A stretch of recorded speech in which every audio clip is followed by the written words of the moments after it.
Hey guys, I'm Dimension Jumper. Today I'll be doing my top 5 things that I'm hyped about for Breath of the Wild 2. Now, as of time of recording this on the 29th of March of 2022, Eiji Aonuma has recently announced that Breath of the Wild 2 has been delayed, and he has also showed us about 5 to 10 seconds worth of new footage, mainly Link holding a broken Master Sword and also being shown standing in front of some strange light thing. And yeah, and I might make a separate video talking about my thoughts on this, maybe in the next few days, maybe around Friday time. I'm not 100% sure yet, but yeah, I think I will be planning on making a separate video talking about my thoughts on that. But in today's video, when this is released, I'm going to be going over some of my things that I feel like it's quite hyped to see in Breath of the Wild 2. From the footage that we've seen from the trailers that were released, a year ago or so, or a few years ago, and as well as the new footage that we've seen today on the 29th as of time of recording. So for number 5 is the return of Ganondorf. Now, the main thing why I'm quite hyped about this is because Ganondorf, his human form, has only been seen in 3 mainline Zelda games.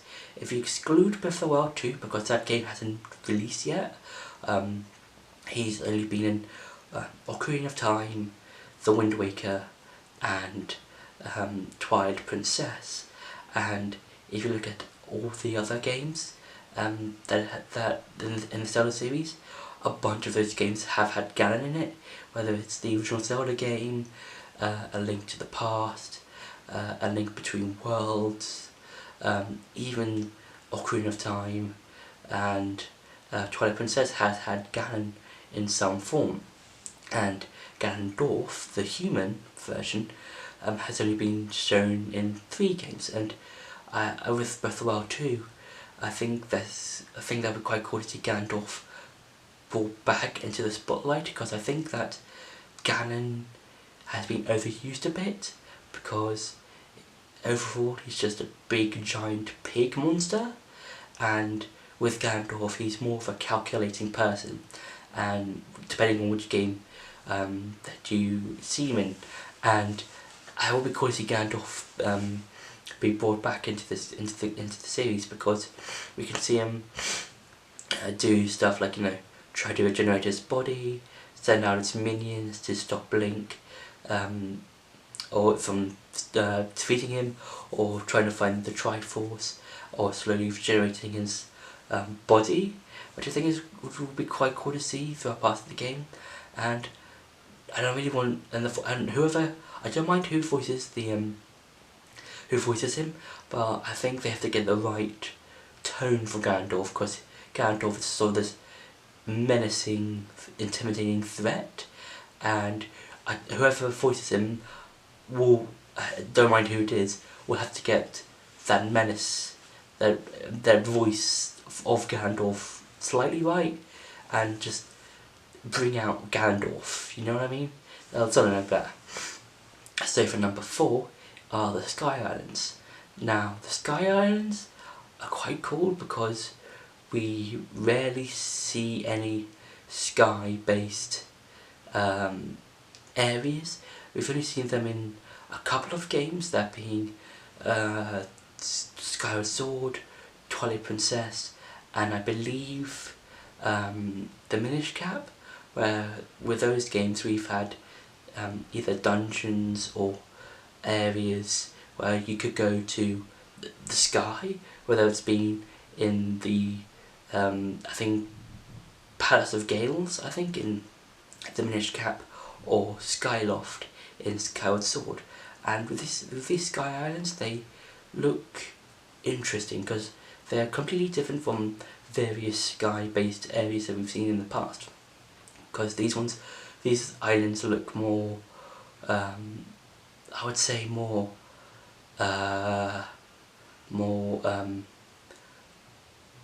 abandoned, kind of. I think that's the word I would just use to describe the Sky Islands. And hopefully we can get to see interesting new characters in those areas, and maybe some new enemies or something like that. That'll be something quite cool to see.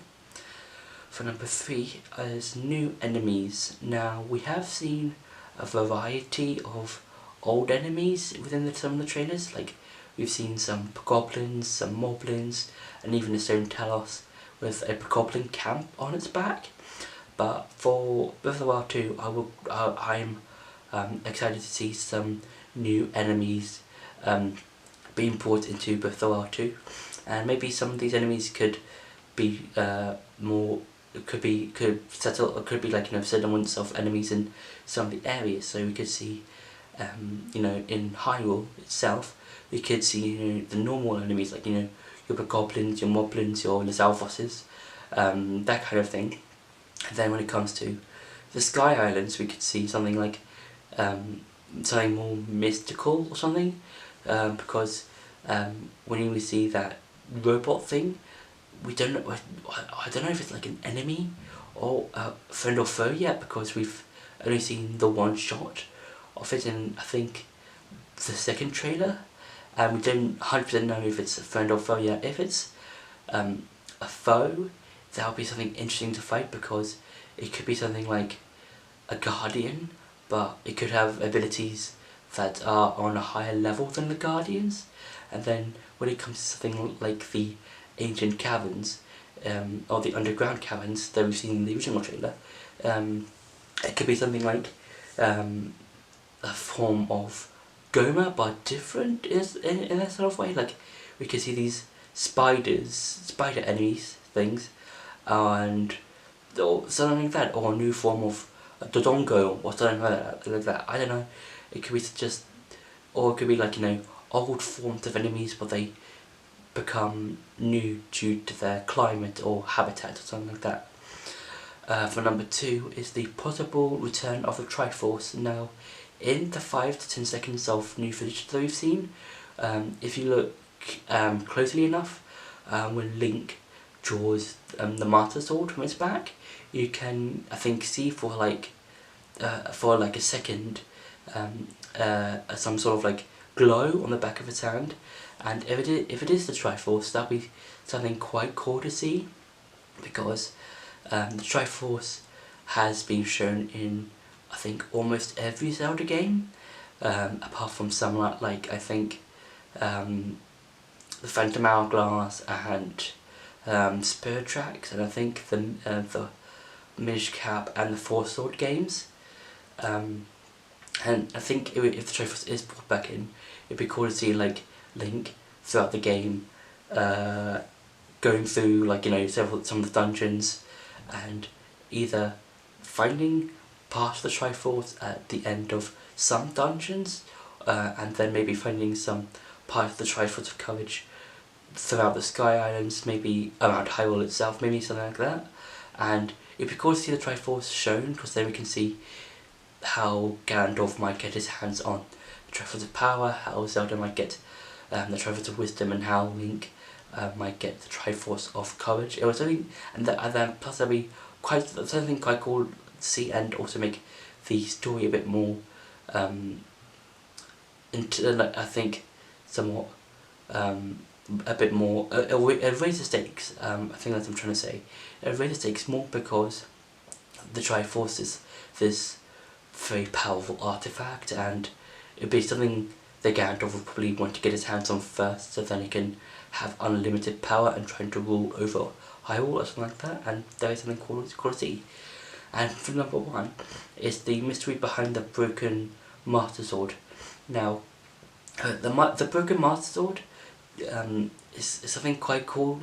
We could get to know more about, because I believe that I think that'll probably happen during the beginning moments of the game, when both Link and Zelda find Ganondorf's body, and this could be when Link grabs the hand and Ganondorf starts to regenerate himself. I always think that with the amount of power that Ganondorf has in his decayed form, will have just about enough power to break the Master Sword.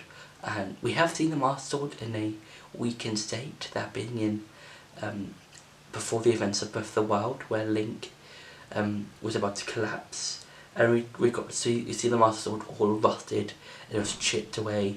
But with the broken Master Sword, it would be cool to see like how Link is able to reforge the blade back into what it once was, and yeah, it'd be something fun and interesting to see. And I don't know, I think because we rarely see the Master Sword broken, because it is a powerful weapon that can defeat monsters, and only Link can wield, or whoever, or any reincarnated Link happens to be around at the time. So to see how the Master Sword is broken, it will be something quite cool to see, and seeing how Link over the course of the game tries to deal with reforging it, and seeing how to fight Ganondorf with it, or something like that. So those have been my top 5 things that I'm hyped for Breath of the Wild 2. I hope you enjoyed this video. Don't forget to like, share and subscribe, and I'll see you in the next video.